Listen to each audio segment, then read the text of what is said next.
दिल्ली में बीजेपी सांसदों की आज से 2 दिन की कार्यशाला। प्रधानमंत्री मोदी भी शामिल। उपराष्ट्रपति चुनाव को लेकर के हो रही वर्कशॉप।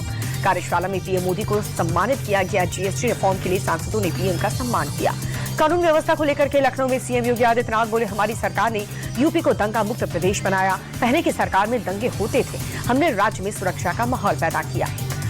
सीएम योगी आदित्यनाथ बोले, यूपी आज सबसे तेज गति से विकास करने वाला राज्य बना। बड़ी बड़ी कंपनियों को निवेश के लिए आमंत्रित किया गया। जोधपुर में आरएसएस की समन्वय बैठक हुई। बंगाल में लॉ एंड ऑर्डर पर चिंता जताई। कहा कि बंगाल में घुसपैठी उपद्रव मचा रहे हैं। आरएसएस ने कहा, बंगाल में हिंदुओं की रक्षा के लिए एक्शन जरूरी। हिंदुओं के खिलाफ वहां पर फर्जी शिकायतें हो रही। वोट चोरी के मुद्दे पर बढ़ा घमासान। केजरीवाल आरोपों का किया समर्थन। बोले, वोट चोरी कर जीतने की कोशिश में है बीजेपी। केजरीवाल बोले, बीजेपी को लगने लगा है कि वो अब जीत नहीं सकते, इसलिए वो वोट चोरी करने की कोशिश में लगे हैं। बिहार में 20 सीटों की डिमांड करने वाले जितन राम मांझी का बड़ा बयान। कहा कि एनडीए में सीटों को लेकर कोई झमेला नहीं है, हमारा फोकस बिहार और भारत को मजबूत करने पर है। आरजेडी प्रवक्ता मृत्युंजय तिवारी बोले, सरकार के पास तेजस्वी के सवालों का कोई जवाब नहीं है, उल्टा उनके विजन और उनकी सोच को ही चुरा लिया गया। राष्ट्रीय इंसान पार्टी के संस्थापक मुकेश सहनी ने कहा कि हम हर सीट पर चर्चा कर रहे हैं, हमारी चर्चा बहुत सुचारू रूप से हो रही है।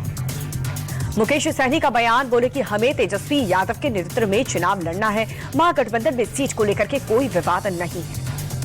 केंद्रीय मंत्री गिरिराज सिंह बोले, एसआईआर ने राहुल गांधी और तेजस्वी यादव को एक्सपोज कर दिया। विपक्ष के नीतीश सरकार पर सवाल उठाने पर जगदीश सिंह सम्राट चौधरी बोले, जनता लालू यादव और कांग्रेस का मतलब जानती है। 15 सालों तक बिहार को इन्होंने सिर्फ लूटा है। बिहार में मुख्यमंत्री महिला रोजगार योजना लॉन्च। सीएम नीतीश कुमार ने योजना का शुभारंभ किया। कार्यक्रम में दोनों डिप्टी सीएम भी मौजूद रहे। महिलाओं को रोजगार शुरू करने के लिए आर्थिक मदद देगी सरकार। पहले चरण में 10,000 रुपए की आर्थिक सहायता।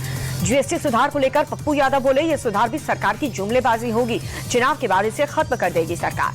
लखनऊ में बीएसपी प्रमुख मायावती ने पार्टी नेताओं की बैठक की। संगठन से जुड़े कई मुद्दों पर चर्चा हुई। हिमाचल की सुक्खू सरकार ने कर्मचारियों को दिया बड़ा तोहफा। सैलरी से जुड़ी अधिसूचना वापस ली। कर्मचारियों की तनख्वाह 10 से 20,000 रुपए घटे। जीएसटी से कटौती के बाद टाटा ने अपनी गाड़ियों की कीमत घटाने का ऐलान किया। 22 सितंबर से 65,000 से 1,55,000 रुपए तक सस्ती होंगी गाड़ियां। सितंबर को पहले कारोबार हफ्ते में सोने का दाम 3,950 रुपए बढ़ा। देश के कई राज्यों में 10 ग्राम सोने का भाव 1,06,000 पर पहुंचा। बीते कारोबारी हफ्ते में चांदी के दाम में 5,598 रुपए की बढ़ोतरी हुई है। देश में 1 किलो चांदी का भाव 1,23,000 रुपए पर पहुंचा। भारत समेत दुनिया भर के कई देशों में आज लगेगा पूर्ण चंद्र ग्रहण। 82 मिनट तक खून की तरह लाल दिखेगा चांद। चंद्र ग्रहण आज रात 9:58 पर शुरू होगा और रात 1:26 पर खत्म होगा।